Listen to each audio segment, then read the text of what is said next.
আজকে অলরেডি বলছে দিল্লি যাও, আবার আজকে একটা শুনছিলাম কি কেউ যদি বাংলায় ওয়াকাফ নিয়ে আন্দোলন করে, ওয়াকাফের বিষয়ে বাড়াবাড়ি করে, সব থেকে বড় দুশমন আমি হব। শুনছেন না শোনেন? এই বলেছে না বলেন?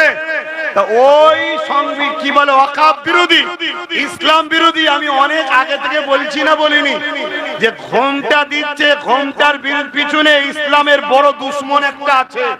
ঘোমটার পিছনে মসজিদ মাদ্রাসার বড় দুশমন একটা।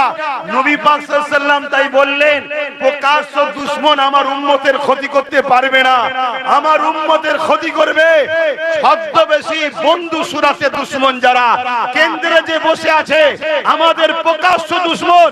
ওরা যদি সামনাসামনি আসে, আলহামদুলিল্লাহ আল্লাহকে সাক্ষী রেখে বলছি, আমাদের মোকাবেলায় পারবে না, কিন্তু এই গাদ্দার গুলোকে দিয়ে আমাদেরকে বেঁধে ফেলছে ওরা। তাই এই মুনাফিক চেনা দরকার আছে না নাই? জোরে বলো